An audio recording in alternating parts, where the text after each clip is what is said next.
الحمدللہ نحمده ونصلی علی رسوله النبی الکریم اما بعد فاعوذ باللہ من الشیطان الرجیم بسم اللہ الرحمن الرحیم ان اللہ وملائکته یصلون علی النبی یا ایھا الذین آمنوا صلوا علیہ وسلموا تسلیما اللهم صل على سيدنا محمد وعلى آل سيدنا محمد وبارك وسلم صدق الله العظيم وصدق رسوله النبي الكريم ونحن على ذلك لمن الشاهدين والشاكرين والحمد لله رب العالمين. حضرات محترم، الحمدللہ ابھی آپ نے مولانا عبدالعزیز سہروردی صاحب قبلہ سے شب قدر، اطاعت، عبادات اور حالات حاضرات پر بڑی ہی پرنقص اور مفصل گفتگو کو آپ نے سماعت فرمایا. اب تہجد کا وقت بھی قریب آ رہا ہے تو انشاءاللہ کچھ دیر کے لیے وقت مقررہ کے حدود میں رہ کر کچھ باتیں میں آپ حضرات کے سامنے کروں گا. سب سے پہلی بات یہ ہے کہ اللہ تبارک و تعالیٰ نے کم و بیش 1,24,000 نبی و رسول کو دنیا میں ہدایت کے لیے اتارا، اور ہر ایک کے پاس اللہ کا پیغام تھا، صحیفے تھے، کتابیں تھیں، اور بغیر کتاب کے کوئی قوم نہیں رہی. اور کتاب یہ بڑی اہم چیز ہے جناب، کوئی بھی کتاب یہ بڑی اہم چیز ہے. کتاب کے بغیر دنیا نہیں. کتاب میں آپ کو دنیا ملے گی مگر دنیا میں کتاب آپ کو نہیں ملے گی. کوئی بھی سبجیکٹ لے لو آپ، ہر فن کی ماں یہ کتاب ہوتی ہے، اور انسان سیکھتا کتاب سے ہے. اگر کتابیں نہ ہوتی تو پتہ نہیں انسانیت کا کیا ہوتا. تو ہر دور میں کتاب لکھی گئی، لکھی جا رہی ہیں اور لکھی جائیں گی، اور ہر کتاب اپنا تجربہ بتاتی ہے، ہر کتاب اپنا ریسرچ بتاتی ہے. اور تجربے کے لیے، ریسرچ کے لیے چیز کا سامنے ہونا ضروری ہے. مثال کے طور پہ آپ کسی سے کہیں کہ بھائی نیم کے پتے پہ ریسرچ کرو، تو اب ریسرچ اسکالر کے لیے، سائنسداں کے لیے نیم کا پتا سامنے ہونا چاہیے. جب تک نیم کا پتا سامنے نہ ہو وہ اس پہ تحقیق نہیں کرے گا، اور تحقیق نہ ہو تو رزلٹ نہیں آئے گا. آپ کسی سے کہیں کہ آپ پانی پہ ریسرچ کیجئے، تو پھر پانی پہ ریسرچ کرنے کے لیے پانی کا سامنے ہونا ضروری ہے نا. تو جس چیز پہ ریسرچ کیا گیا سائنس کی طرف سے، تو سائنس کا ریسرچ اگر سچ ہے، غالباً سچ ہے، اگر سائنس کا ریسرچ اگر سچ ہے تو سائنس اپنے ریسرچ کے لیے چیز کی محتاج ہے. جب تک کوئی عجوبہ سائنس کے سامنے پیدا نہ ہو جائے، سائنس کا ذہن اس چیز کی طرف نہیں جاتا، ہرگز نہیں جاتا. جب کوئی عجوبہ سامنے آتا ہے تو پھر سائنس کا ذہن اس چیز کی طرف جاتا ہے، وہ اس چیز کو سامنے رکھتے ہیں. تو اب یہاں غور کرنے والی بات ہے کہ سائنس پتے پر تو ریسرچ کر سکتی ہے مگر زمین سے جھاڑ کو پیدا نہیں کر سکتی۔ سائنس پانی پر تو ریسرچ کر سکتی ہے مگر پتھروں کے بیچ میں سے میٹھے پانی کے چشموں کو نہیں نکال سکتی۔ سائنس ہوا پر تو ریسرچ کر سکتی ہے مگر آسمانوں سے بندوں کے لیے ہوا کو تو نہیں چھوڑ سکتی۔ سائنس بارش کب ہونے والی ہے یہ پیشن گوئی تو کر سکتی ہے مگر سائنس بادلوں سے پانی کو برسا نہیں سکتی۔ تو الغرض کے ایک چیز سمجھ میں آ گئی کہ دنیا میں انسان کسی نہ کسی چیز کا محتاج ہے، اور انسان نام ہی ہے محتاجی کا۔ اگر انسان محتاج نہ ہوتا تو پھر گھر گھر خدا ہوتا، ہر گھر میں انسان خود اس کے گھر کا خدا ہوتا۔ اسی لیے اللہ نے انسان کو محتاج بنایا تاکہ دنیا کے نظام کو صحیح ڈھنگ سے نبھایا جا سکے۔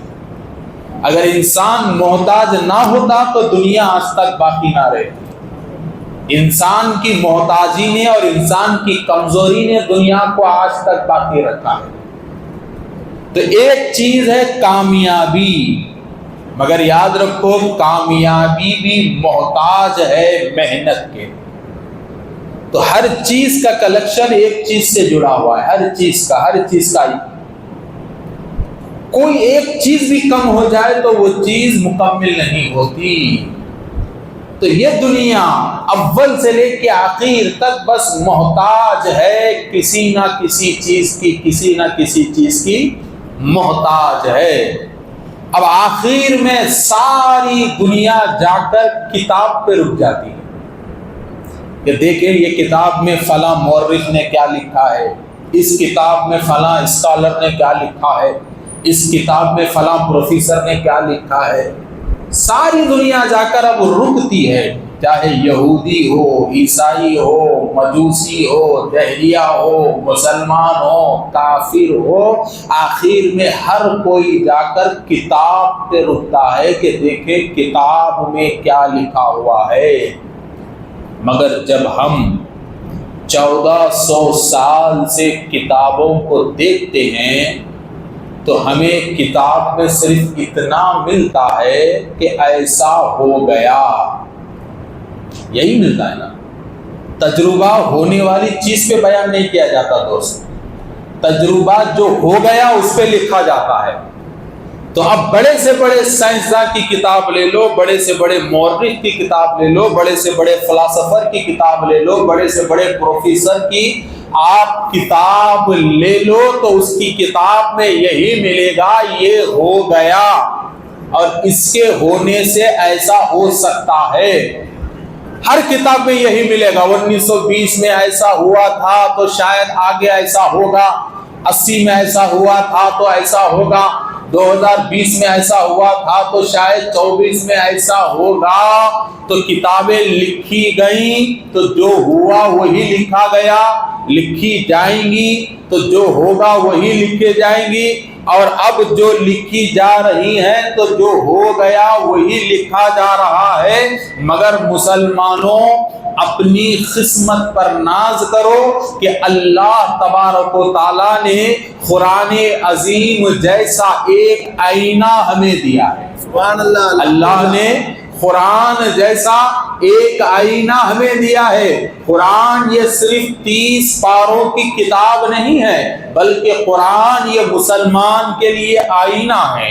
قرآن یہ مسلمان کے لیے ایک قدرتی سیٹلائٹ ہے، قرآن مسلمان کے لیے ایک قدرتی دوربین ہے، قرآن مسلمان کے لیے ایک قدرتی ایکس رے مشین ہے، قرآن مسلمان کے لیے ایک قدرتی لیب ہے، قرآن مسلمان کے لیے ایک معلم ہے، قرآن مسلمان کے لیے ایک رہبر ہے، قرآن مسلمان کے لیے ایک دستور حیات ہے، قرآن مسلمان کے لیے اس کے اٹھنے اور بیٹھنے کا رہبر ہے، قرآن مسلمان کے لیے اس کی خون کی کی گرمی ہے، قرآن مسلمان کے لیے اس کی دل کی تازگی ہے، قرآن مسلمان کے لیے اس کی زبان کی مٹھاس ہے، قرآن مسلمان کے لیے اس کے سجدے کا مزہ ہے، قرآن مسلمان کے لیے اس کی زندگی کا سلیقہ ہے، قرآن ایک مسلمان کے لیے اس کی حیا ہے، قرآن ایک مسلمان کے لیے اس کی شرم ہے، قرآن ایک مسلمان کے لیے اتحاد ہے، قرآن ایک مسلمان کے لیے اتفاق ہے، قرآن ایک مسلمان کے لیے حلال روزی کا ذریعہ ہے، قرآن ایک مسلمان کے لیے برے حالات سے مقابلہ کرنے کا دروازہ ہے، قرآن ایک مسلمان کے لیے نمرودیوں کو کچلنے کا ہتھیار ہے، قرآن ایک مسلمان کے لیے آج کے دور کے فرعونوں کے سامنے ٹھہرنے کا بہترین ہتھیار ہے، قرآن مسلمانوں کے لیے منافقین کو پہچاننے کی بہترین اسکرین ہے، قرآن مسلمانوں کے لیے اپنے دشمن کو پہچاننے کی ایک بہترین آنکھ ہے۔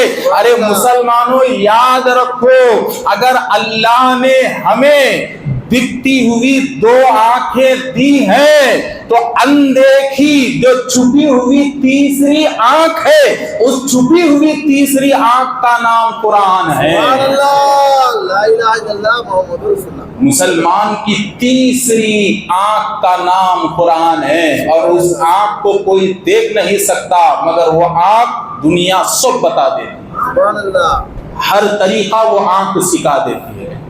تو میرے دوستو اب ایک چیز غور کرو کہ آج حالات کتنے برے ہیں۔ کبھی آپ نے سوچا ہے، میں ہمیشہ حالات کو لے کر چلتا ہوں اپنے بیان میں، کبھی سوچا ہے کہ یہ جو ملک ہے، اس ملک میں ہم نے 500 سال تک جہاں بانی کی، اس ملک میں ہم نے 500 سال تک شہنشاہیت کے پرچم کو لہرایا، اس ملک میں ہم نے 500 سال تک عدل و انصاف کے پرچم کو لہرایا، اور پھر 1857 سے لے کے 1947 تک آزادی کے نام سے ہم نے اپنے آبا و اجداد کے خون کو بہا دیا، ہم نے آزادی کے نام کے لیے اپنے سینوں کو پیش کیا، اور اس ملک کو بچانے کے لیے جب جب ہمارے خون کی ضرورت پڑی ہم اپنے خون کو ملک کے لیے دیتے رہے۔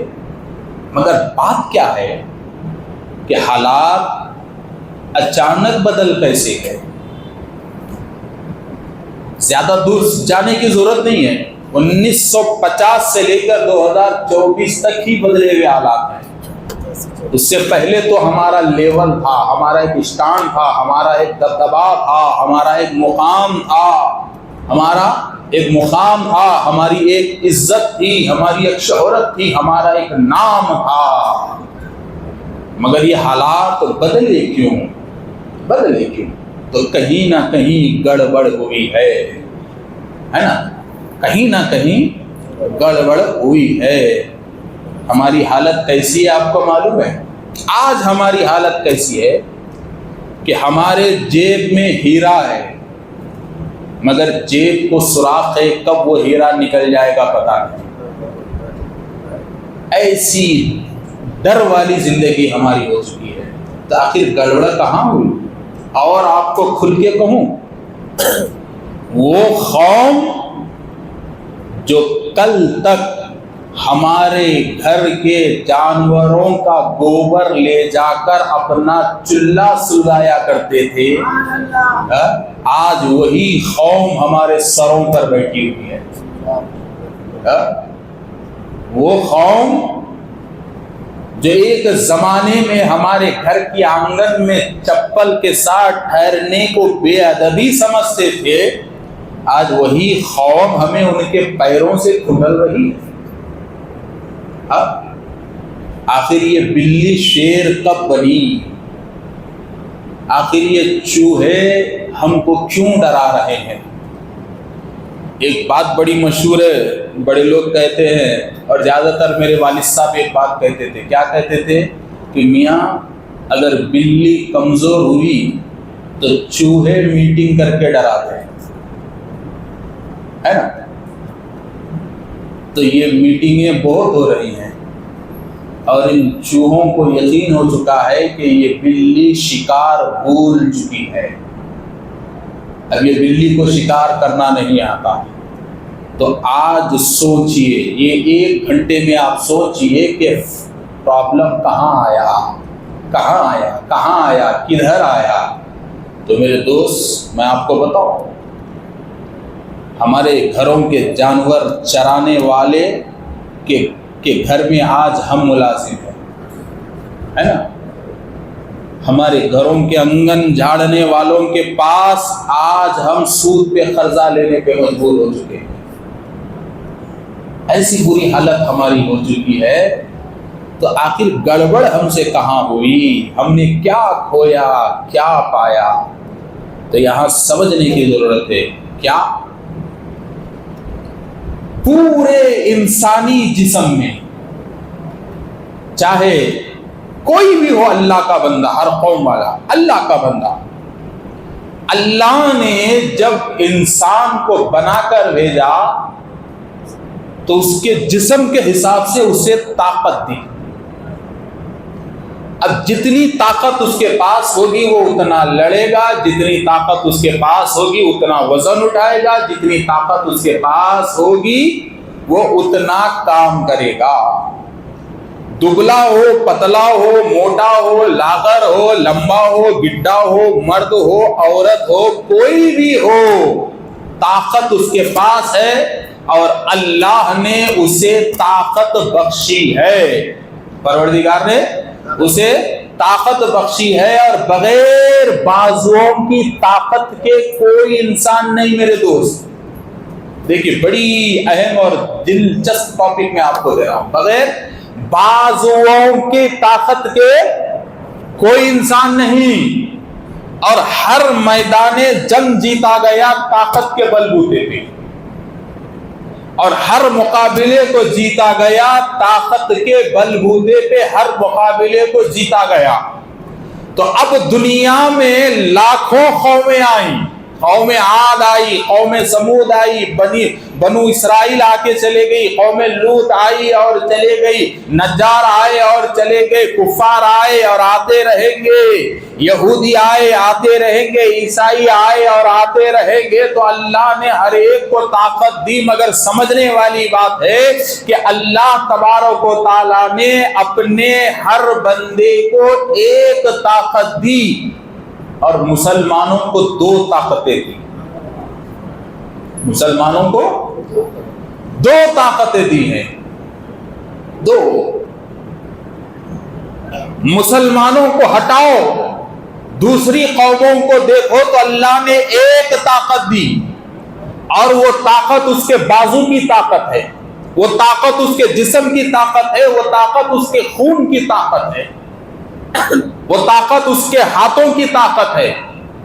تو جسمانی طاقت کے حد تک اللہ نے ہر قوم کو رکھا، مگر جب مسلمانوں کا اللہ نے بھیجا تو صرف جسمانی طاقت دے کر نہیں بھیجا، بلکہ جسمانی طاقت کے ساتھ اللہ نے روحانی طاقت دے کر بھیجا۔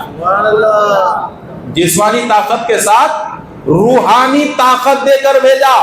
تو جب تک مسلمانوں کے پاس روحانی طاقت مضبوط تھی تو ہر میدان مسلمان کا تھا۔ جب تک مسلمان روحانیت میں مضبوط تھا تو ہر میدان پہ اپنا جھنڈا گاڑ کر آتا تھا۔ اب روحانی طاقت کا کمال دیکھنا چاہتے ہو تو بدر کے میدان میں دیکھو کہ 313 مسلمان 1200 پہ کیسے حاوی ہوئے۔ سبحان اللہ۔ خندق میں دیکھ لو کہ کم مسلمان زیادہ کفار پہ کیسے حاوی ہوئے۔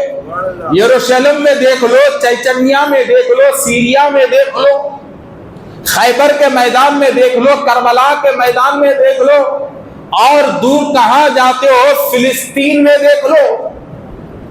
فلسطین میں دیکھ لو کہ اگر آج پورے عالم اسلام میں اگر روحانی طاقت کسی کے پاس بچی ہوئی ہے تو صرف فلسطینی جانبازوں کے پاس بچی ہوئی ہے، سوائے فلسطین کے مسلمانوں کے کسی مسلمان کے پاس روحانی طاقت نہیں ہے۔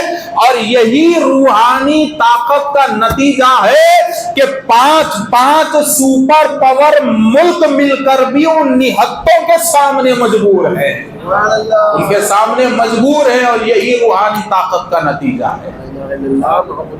آج ہم روحانیت سے کمزور ہیں، اور روحانی طاقت بولتے کسے ہے آپ کو معلوم ہے؟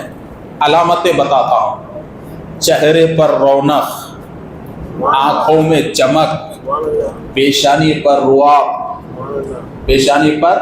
رعب، سینے میں ایمان کی روشنی، یہ ہوتی ہے روحانی طاقت، یہ ہوتی ہے روحانی طاقت۔ آج یہ علامتیں کہاں ہیں مسلمانوں کے پاس؟ تو نہیں ہے تو پھر کیوں نہیں ہے؟ کس وجہ سے نہیں ہے؟ تو میں وجہ بھی آپ کو بتاتا ہوں۔ آج جو ہماری چوکھٹوں کی وہ 1857 نہیں بلکہ 1950 تک غیر قوم کے سامنے ہمارے گھر کے چوکھٹوں کی جو عزت تھی وہ عزت آج کیوں نہیں ہے؟ یہ کبھی سوچا ہے؟ ہمارے گھر کے سامنے جانور کو نہیں ٹھہرا کرتے تھے، اس لیے نہیں ٹھہرا کرتے تھے، کیوں؟ ڈر کر نہیں، احترام کے لیے، اس لیے کہ یہ مسلمان کا آنگن ہے، اگر یہاں جانور منہ جائے تو آنگن ناپاک ہوگا، پھر وہ بیچارہ دوبارہ وضو کرے گا۔ ایسا خیال کفار کرتے تھے، ایسا خیال۔ ایک دور تھا، کیا دور تھا معلوم ہے آپ کو؟ کتنا بھروسہ تھا، میں آپ کو اور آگے لے چلتا ہوں، دیکھیے کہ آخر وجہ کیا ہے کہ یہ روحانی طاقت کیوں ختم ہوگی؟ اور جس دن ہم روحانیت میں مضبوط ہو جائیں گے تو پھر سے وہی اچھے دن ہمارے آئیں گے، تو آؤ اب ہم دیکھتے ہیں کہ صاحب اللہ نے دو طاقتیں ہمیں دیں، ایک بازو کی طاقت، ایک روحانی طاقت۔ الحمدللہ آج ہمارا نوجوان اچھا لڑ رہا ہے مگر اپنے بھائی پہ لڑ رہا ہے، آج ہمارا نوجوان دوسروں کا گلا پکڑ رہا ہے مگر اپنے بھائی ہی کا پکڑ رہا ہے، آج ہمارا نوجوان قتل کر رہا ہے مگر ہمارے بھائی ہی کا کر رہا ہے، آج نوجوان مقابلوں پہ مقابلے کر رہا ہے طاقت کے مگر اپنے بھائی ہی پہ کر رہا ہے۔ اور کچھ ایسے بھی نوجوان ہیں جو بڑے اچھے ہیں، مضبوط ہیں، ورزش بھی کرتے ہیں، جسم کو خوبصورت بھی رکھتے ہیں، بازو بھی بڑے طاقتور ہیں۔ تو آج کے زمانے میں ہمارے نوجوانوں کو جسم کی طاقت کا تو خیال ہے مگر روحانی طاقت کا خیال نہیں ہے۔ تب اس پوائنٹ پہ آؤ کہ اگر ہماری جسم کی طاقت کمزور ہو جائے تو اس کی غذا کیا ہے؟ تو فوراً ڈاکٹر کہے گا کہ بھائی صاحب خون کم نظر آ رہا، خون کم نظر آنے کی وجہ سے آپ کے ہاتھ پیر کانپ رہے، ہیبت زیادہ ہو جا رہی، اس واسطے آپ کیا کرو، تھوڑا ہرے بھرے ترکاریاں زیادہ کھاؤ، بھاجیاں زیادہ کھاؤ، گوشت وغیرہ زیادہ کھاؤ، پھل زیادہ کھاؤ، خون آنے والی چیزیں زیادہ کھاؤ، جتنی ہری سبزیاں آپ زیادہ کھائیں گے اتنا خون آئے گا، اور جتنا خون آئے گا اتنی طاقت آپ کو آئے گی، یہ ڈاکٹر کہے گا۔ تو اب آپ کا خیال جسم کو طاقتور بنانے پہ جائے گا، اور آپ جسم کو طاقتور بنانے میں اتنی بزی ہو جائیں گے کہ آپ بھاجیاں بھی کھائیں گے، اچھے سے اچھا پھل بھی کھائیں گے، اچھے سے اچھا گوشت بھی کھائیں گے، انڈے بھی کھائیں گے، مچھلیاں بھی کھائیں گے، اور آپ کا ٹارگٹ فکس رہے گا کہ جسم کو طاقتور بنانا ہے۔ تو اب بات سمجھ میں آ گئی کہ جسم کو طاقتور بنانے کے لیے پھل پھول اور سبزیاں کھانا ہے، تو پھر روح کو طاقتور بنانے کے لیے کیا کھانا چاہیے؟ آخر روح کی کیا غذا ہے جس سے روح طاقتور ہوتی ہے اور جس سے ہماری اندر کی روحانیت بڑھتی ہے؟ تو میرے دوستو صاف صاف سن لو، جسم کی طاقت کے لیے پھل پھول اور ترکاری ضروری ہے، تو روح کی طاقت کے لیے قرآن کی تلاوت ضروری ہے۔ قرآن کی تلاوت ضروری ہے. قرآن کی تلاوت یہ روح کی غذا ہے. اب تاریخ پہ آؤ. جب تک ہمارے گھروں میں، ہمارے گھروں کی کھڑکیوں کے باہر سے جب تک بعد نماز فجر قرآن کی تلاوت کی آواز آتی تھی، اس وقت تک بستیوں میں ہمارے گھر کا احترام تھا. تھوڑا پرانے دور کی طرف جاؤ کہ ایک دور ایسا تھا کہ فجر کی نماز ہو جاتی تو گھر کے کھڑکیوں کے باہر سے قرآن کی تلاوت کی آوازیں آتی، ہر گھر سے آتی تھی. تو جب تک قرآن کی تلاوت کی آواز آتی تھی تو غیروں کی نظر میں ہماری چوکھٹ کی عزت تھی، غیروں کی نظر میں ہماری چوکھٹ کی عظمت تھی. جس دن ہمارے گھروں سے قرآن کی تلاوت ختم ہو گئی تو ہمارے چوکھٹ کا وقار بھی ختم ہو گیا، ہماری پیشانی کا رعب بھی ختم ہو گیا، ہماری قوم کا دبدبہ بھی ختم ہو گیا. کیوں؟ وہ اس لیے کہ میرے دوست، قرآن یہ صرف ثواب کی کتاب نہیں ہے، بلکہ قرآن یہ ہماری طاقت ہے. اور ہم اپنی طاقت کو استعمال ہی نہیں کر رہے ہیں، ہم اپنی روحانیت کو مضبوط ہی نہیں کر رہے ہیں. اور ہر روز ہم روتے جاتے ہیں کہ ان ایسا بول دیا، وہ ایم پی ایسا بولا، وہ منسٹر ایسا بولا، وہ فلاں بولا، یہ فلاں بولا. تو میرے دوست، بیماریاں کب تک گنو گے؟ ارے بیماری سے پہلے تو اللہ قرآن کی شکل میں تمہیں دوا دیا ہے. تم ہو کے دوا استعمال ہی نہیں کرتے اور بیماریاں گنتے چلے جاتے ہو، بیماریاں گنتے چلے جاتے ہو. ارے 1400 سال پہلے اللہ نے قرآن کی شکل میں ہر قسم کی دوا ہمیں دی. 1400 سال پہلے اللہ نے قرآن کی شکل میں ہر قسم کی بیماری کو بتایا. 1400 سال پہلے اللہ نے قرآن کی شکل میں ہر قسم کے دشمن کو ہمارے سامنے رکھا. قرآن کی شکل میں اللہ نے ہر قسم کی مکاری کو ہمارے سامنے رکھا. قرآن کی شکل میں اللہ نے ہر قسم کی سازش کو ہمارے سامنے رکھا. قرآن کی شکل میں اللہ نے قیامت تک ہمارے خلاف ہونے والی سیاست کو اللہ نے قرآن میں رکھا. قیامت تک ہونے والے ہمارے خلاف اسرائیلی ہتھ کنڈوں کو اللہ نے قرآن میں رکھا. قیامت تک ہمارے خلاف ہونے والے امریکی حربوں کو اللہ نے قرآن میں رکھا. تو ہر حربہ قرآن میں موجود ہے، ہر فتنہ قرآن میں موجود ہے، ہر سیاسی فتنہ قرآن میں موجود ہے. تو اللہ تبارک و تعالیٰ نے دشمنوں کی فہرست ہمیں دے دی، سازشوں کی فہرست ہمیں دے دی، فتنوں کی فہرست ہمیں دے دی. مارنے والا کون ہے ہمیں بتا دیا، بچانے والا کون ہے ہمیں بتا دیا، اور ہماری موت پہ جشن منانے والا کون ہے ہمیں بتا دیا. یہ ساری چیزیں قرآن کی شکل میں اللہ نے ہمیں بتا دیا. مگر افسوس کہ یہ ایسا مسلمان ہے کہ جس کے پاس تو ہتھیار ہے مگر آج تک اس نے ہتھیار چلانے کے طریقے کو نہیں سیکھا، آج تک نہیں سیکھا. تو میرے دوست، یہ صرف قرآن یہ پڑھنے کی کتاب نہیں ہے، بلکہ یہ بہت بڑا آئینہ ہے. یہ قرآن کتنا بڑا آئینہ ہے آپ کو معلوم ہے؟ اس آئینے میں اللہ نے تینوں زمانے رکھے ہیں ہمارے لیے، تینوں زمانے. کیا ہو گیا آپ کو قرآن میں ملے گا، کیا ہو رہا ہے یہ قرآن میں ملے گا، اور کیا ہونے والا ہے یہ آپ کو قرآن میں ملے گا. اب آگے کیا ہونے والا ہے قرآن میں ملے گا. اور قرآن میں اللہ نے پچھلا زمانہ کیوں رکھا؟ پچھلے زمانے کا ذکر کرتے ہوئے اللہ نے فرعون جیسے ظالم کو قرآن میں بتایا، نمرود جیسے ظالم کو قرآن میں بتایا، شداد جیسے ظالم کو اللہ نے قرآن میں بتایا، بڑے سے بڑے ظالم کو اللہ نے قرآن میں بتایا. ہر پچھلے دور کا ظلم اللہ نے قرآن میں بتایا، اور پچھلے دور کا ظلم اللہ قرآن میں بتا کر آج کے دور کے اپنے بندے کو ہمت دی کہ بندے دیکھ، تھوڑی پچھلی تاریخ قرآن میں پڑھ لے. بڑا سا بڑا ظالم نہیں ٹکا، بڑے سے بڑا فرعون نہیں ٹکا، بڑے سے بڑا نمرود نہیں ٹکا.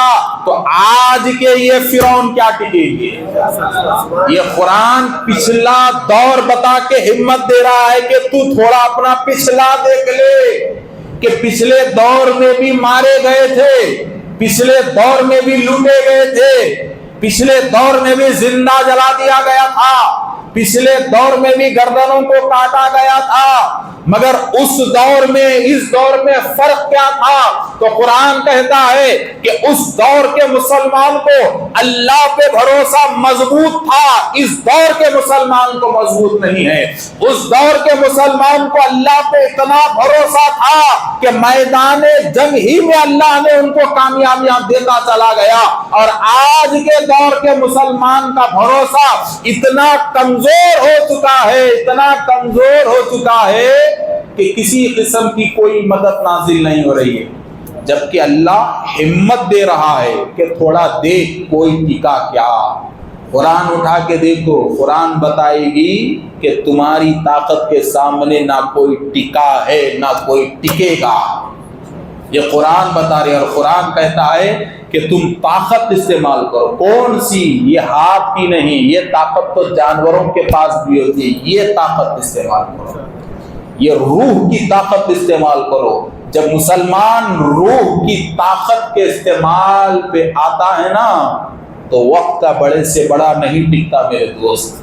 تو آج کے ان حالات میں یہ جو حالات ہیں، یہ جلوسوں کا دور نہیں ہے، یہ نعرے بازی کا دور نہیں ہے، یہ سڑکوں پہ اترنے کا دور نہیں ہے، یہ دور سب سے پہلے ہم میں جو کمی ہے اس کمی کو دور کرنے کا دور ہے۔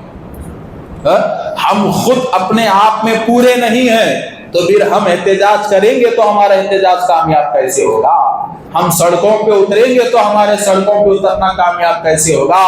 تو پہلے اپنے آپ کو پورا کرو، روحانیت کے طور پہ سب سے پہلے مکمل تیار ہو جاؤ، تب آؤ روحانیت کیا چیز ہے میں آپ کو بتاتا ہوں سب کیا چیز ہے، اور قرآن ایک مسلمان کے پاس کتنی اہمیت والی چیز ہے میں آپ کو بتاتا ہوں۔ رسول اکرم صلی اللہ علیہ وسلم نے فرمایا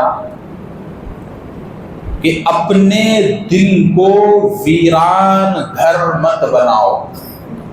کیا فرمایا آقا نے؟ اپنے دل کو ویران گھر مت بناؤ۔ اب دیکھو جناب، جو گھر ویران ہوتا اس کی حالت کیسی ہوتی ہے؟ 5 سال 6 سال تھوڑا بہت اچھا رہتا، اور اس کے بعد کیا ہوتا؟ ادھر سے تھوڑی گھاس، ادھر سے تھوڑی گھاس، ادھر سے ایک جنگلی پتا، ادھر سے ایک جنگلی پتا آتا۔ اس کے بعد کیا ہوتا؟ آزو بازو کے لوگ کچرا ڈالنا شروع کر دیتے، ان کچرا ڈالا، ان کچرا ڈالا، تو ویران گھر کچرے کا اڈا بن جاتا ہے، کچرے کا اڈا۔ اور وہ ایک قسم کا کچرا نہیں رہتا، کئی قسم کا کچرا، جس کو جو دل میں آیا وہ کچرا وہ گھر میں ڈال دیتے۔ اور جب پورا کچرا ایک جگہ جمع ہوتا تو وہ پورا کچرا مل کر ایک زہریلے کیڑے کو تیار کرتا، زہریلے کیڑے کو تیار کرتا، یا تو بچھو اس کچرے میں سے پیدا ہوتا، یا ایسے کیڑے جس میں زہر اور انسان کو تکلیف دے وہ کچرا ایسے کیڑوں کو پیدا کرتا ہے۔ تو گھر جب ویران ہوتا ہے تو قسم قسم کا کچرا گھر میں ہوتا ہے، اور وہ کچرا زہریلے کیڑوں کو پیدا کرتا ہے، اور وہ زہریلے کیڑے آزو بازو کے انسانوں کو تکلیف دیتے ہیں۔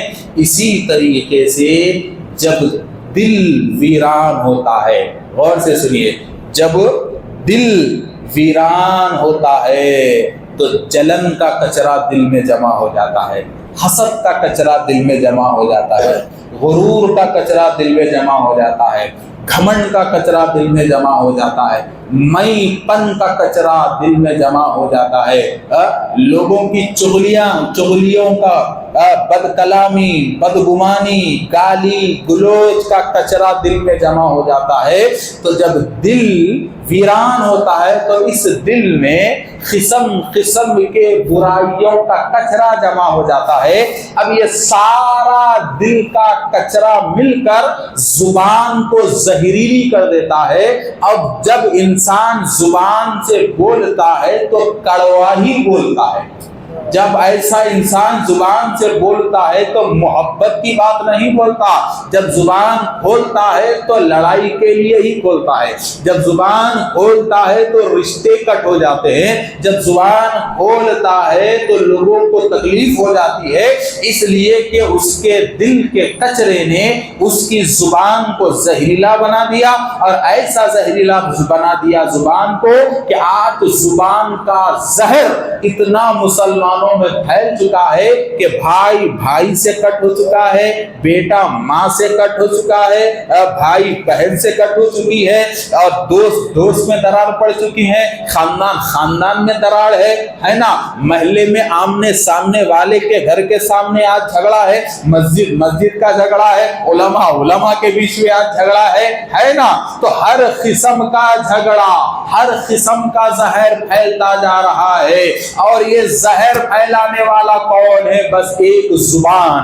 آج انسان زبان سے اتنا زہریلا ہو چکا ہے کہ اس کی زبان سے آج کے دور میں کوئی چیز جڑ نہیں رہی ہے، بلکہ انسان زبان کے ذریعے سارے چیزوں کو کاٹتا جاتا ہے، کاٹتا جاتا ہے، کاٹتا جاتا ہے۔ کئی رشتے کٹ ہو چکے ہیں اور کئی لوگ دفن ہو چکے ہیں، مگر اس انسان کی زبان اور بھی زہریلی بنتی چلی جا رہی ہے۔ کیوں زہریلی زبان بنی؟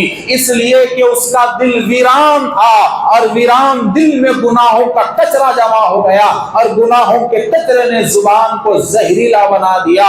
تو اب اگر کوئی اپنے زبان کو میٹھا بنانا چاہتے ہو، دل کو ویرانی سے روکنا چاہتے ہو، تو نسخہ کیا ہے؟ رسول اللہ صلی اللہ علیہ وسلم کہتے ہیں کہ اپنے دل کو ویران مت بناؤ، اس لیے کہ دل کا ویران ہونا زبان کا زہریلا بننا ہے۔ آقا کہتے ہیں دل کو ویران مت بناؤ، بلکہ قرآن کی تلاوت سے دل کو آباد کرو۔ جب تم قرآن کی تلاوت کرتے رہو گے تمہارا دل آباد رہے گا، جب دل آباد رہے گا تو دل سے ہر قسم کا کچرا نکل جائے گا، جب دل سے کچرا نکل جائے گا، قرآن کی تلاوت سے دل آباد رہے گا، تو تمہاری زبان میٹھی رہے گی، اور جب زبان بولے گی تو ہر ہمیشہ مٹھاس کی زبان بولے گی، ہر ہمیشہ محبت کی بات زبان بولے گی، ہر ہمیشہ اچھائی کی بات زبان بولے گی، ہر ہمیشہ اتحاد کی بات زبان بولے گی، اتفاق کی بات زبان بولے گی۔ تو ذرا سوچئے کہ ایک قرآن کی تلاوت کو ہم چھوڑ دیے تو کتنا بڑا نقصان ہم اٹھا رہے ہیں۔ اپنے زندگیوں میں دیکھو کتنا بڑا نقصان ہے کہ ایک قرآن کی تلاوت چھوڑ دیے تو رشتوں میں نفرتیں آ گئیں، گھر میں نفرتیں آ گئیں، دوستوں میں نفرتیں آ گئیں، محلے داریوں میں نفرتیں آ گئی، پڑوسیوں میں نفرتیں آ گئی، شہر میں نفرتیں آ گئی، بازاروں میں نفرتیں آ گئی، بھائی بھائی میں نفرتیں آ گئی۔ تو غفلت کہاں ہے؟ بیماری کیا ہے؟ بیماری یہی ہے کہ دل کو ویران کیا، اور قرآن کی تلاوت سے دل آباد ہوتا تھا، وہ تلاوت ہمارے گھروں میں بند ہو گئی۔ تو جیسا ہی قرآن کی تلاوت ہمارے گھروں میں بند ہو گئی، ہماری زبانیں زہریلے ہو گئے اور زبان رشتوں کو کاٹنا شروع کر دی۔ کبھی آپ نے سوچا ہے کہ ایک قرآن بند ہونے سے نقصان کتنا بڑا ہو رہا ہے؟ کتنے رشتے ہمارے ختم ہوئے بھائی، کتنی دوستیاں ہماری ختم ہوئی، ذرا غور کرو، کتنے لڑائیاں ہماری زبان سے ہوئی، ذرا سوچو یہ کیوں ہوئی؟ یہ قصور کسی کا نہیں، کسی کا نہیں، کسی کا نہیں، بس ایک ہی قصور ہے کہ ہر چیز کی غذا ہوتی ہے، دل کی غذا قرآن ہے، ہم نے اس غذا کو بند کر دیا تو بس زبان زہریلی ہو گئی، زہریلی ہو گئی۔ اور آگے آؤں میں آپ کو اور بتاؤں، سنو ایک بات بتاتا ہوں، بڑی اہم بات۔ رسول اکرم صلی اللہ علیہ وسلم نے فرمایا، حدیث ہے، بات آپ لوگوں کو سمجھ آ رہی ہے جناب؟ سمجھ رہے ہیں نا؟ تو آقا نے فرمایا، کیا فرمایا میرے نبی نے؟ رسول اللہ نے فرمایا اپنے گھر کو قبرستان مت بناؤ۔ اب یہ سوچنے والی بات ہے دوست، جہاں مردہ رہتا ہے اسے قبرستان کہتے ہیں، مگر یہ زندوں کا گھر قبرستان کیسے بنا؟ جبکہ اس میں کھا رہے ہیں، پی رہے ہیں، شادیاں ہو رہی ہیں، ہنسی خوشی کی محفلیں ہو رہی ہیں، ہر روز لوگ آ رہے ہیں، جا رہے ہیں، سب کچھ ہو رہا ہے، ہر چیز ہو رہی ہے، 2-2 3-3 فیملیز ہیں، 20-20 25-25 لوگ ہیں، پھر بھی گھر قبرستان بنے گا؟ آخر کیسے بنے گا؟ اور ضرور بنے گا، اس لیے کہ میرے نبی نے فرمایا، جب نبی نے فرمایا تو ہونا ہی ہے۔ آقا نے فرمایا کہ تم اپنے گھر کو قبرستان مت بناؤ۔ اب ایک مثال دیتا ہوں، سنو۔ یہاں جتنے بیٹھے ہوئے ہیں، قریب نوجوان زیادہ ہیں، کرسی پہ بڑے حضرات ہیں، ہمارے سرپرست ادھر کرسی پہ بیٹھے ہوئے ہیں، انہوں نے اپنی زندگی میں کئی مرتبہ ان لوگوں کے دوست و احباب سے یا خود سے زبان سے کئی مرتبہ یہ جملہ ان لوگوں نے کہا ہوگا یا پھر سنا ہوگا کہ بعض ٹائم پہ انسان کہتا ہے، کیا کہتا ہے انسان بعض ٹائم پہ؟ کہ قبرستان میں سکون ہے مگر گھر میں نہیں ہے۔ ایسا بولتے نہیں بولتے، ایک شکوہ ہے یہ، یعنی ایک انسان اپنا درد اپنے گھر کی حالات کو سناتے ہوئے کہتا ہے کہ مجھے قبرستان میں سکون ملتا ہے مگر گھر میں سکون نہیں ملتا، گھر سے اچھا مجھے قبرستان دکھ رہا، یہ بولتے نہیں بولتے۔ اور یہ بیزارگی کی بات ہے، یہ وہ گھر سے ہم اتنا بیزار ہو جاتا کہ بیزار ہو کے جملہ اپنے دوستوں کے سامنے سنا دیتا کہ کیا بولو استاد، قبرستان میں تو سکون مل رہا، دیکھو گھر قبرستان سے بھی برباد ہو گیا، سکون نام کی چیز نہیں ہے۔ اور حقیقت میں جناب سکون ملتا ہے قبرستان میں، ہے نہیں؟ مگر بھائی قبرستان ایک ایسی چیز ہے جہاں انسانی مردے کے ساتھ دوسری بھی مخلوق رہتی ہے، جنات بھی رہتے ہیں، شیاطین بھی رہتے ہیں، ہے نہیں؟ تو جنات اور شیاطین کی جگہ پہ انسان کو سکون مل رہا ہے، اور انسان رہنے والا گھر ہے وہاں سکون نہیں مل رہا۔ یہ حقیقت سنا رہا ہوں، یہ حقیقت ہے۔ آج کئی لوگوں کے گھروں میں سکون نہیں ہے، اور آج انسان گھر سے تنگ آ کر باہر زیادہ رہتا ہے، اور بار بار یہ جملہ دہراتا ہے کہ قبرستان میں سکون ہے گھر میں نہیں ہے، یہ جملہ دہراتا ہے۔ آخر ایسا کیوں؟ اسے قبرستان کیوں اچھا لگ رہا ہے؟ اسے قبرستان میں سکون کیوں مل رہا ہے؟ کبھی آپ نے سوچا ہے کیوں اسے قبرستان میں سکون مل رہا ہے؟ اور وہ سکون کے لیے قبرستان کو کیوں پسند کر رہا ہے؟ کبھی سوچا ہے؟ میں آپ کو بتاؤں، حقیقت میں آج کے دور میں گھر سے زیادہ سکون قبرستان میں، یہ بات میں بھی بول رہا ہوں، گھر سے زیادہ سکون قبرستان میں۔ اب وہ کیوں بولیں گے آپ؟ جو چیز ہر روز قبرستان میں پڑھی جانی چاہیے تھی، جو چیز ہر روز گھروں میں پڑھی جانی چاہیے تھی، وہ چیز تو گھروں میں بند ہو گئی، مگر لوگ ایصال ثواب کی نیت سے قبرستانوں میں جا کے پڑھنا شروع کر دیے۔ کیا؟ قرآن ہے نا، چاہے سورہ فاتحہ ہو، لا یستوی ہو، آیت الکرسی ہو، کوئی بھی ہو، آج سب گھروں سے زیادہ آج قرآن اگر پڑھی جا رہی ہے تو قبرستانوں میں، پکی بات ہے۔ کوئی نہ کوئی آتے رہتا ہے، جاتے رہتا ہے، آتے رہتا ہے، جاتے رہتا ہے، کوئی سورہ ناس تو پڑھ رہا ہے، کوئی علم کا تو پڑھ رہا ہے، کوئی علم کا سورہ تو پڑھ رہا ہے، کوئی ایک آیت تو پڑھ رہا ہے، کوئی آیت الکرسی تو پڑھ رہا ہے، مگر ہر روز کوئی نہ کوئی قبرستان میں جا کر کچھ نہ کچھ تلاوت کر رہا ہے۔ تو ہر روز قبرستان میں تلاوت ہونے کی وجہ سے قبرستان میں سکون آ گیا۔ ہر روز قبرستان میں قرآن کی تلاوت ہونے کی وجہ سے انسان کو قبرستان میں سکون دکھ رہا ہے، تو وہی تلاوت تم ہر روز گھر میں کر کے دیکھو، گھر میں کیسا سکون ملتا ہے۔ گھر میں قبرستان گھر میں ہر روز ہونا چاہیے تھا، بند ہو گیا، قبرستان میں ہر روز ہو رہا ہے، تو قبرستان میں جو ٹینشنات تھے وہ گھر میں آ گئے۔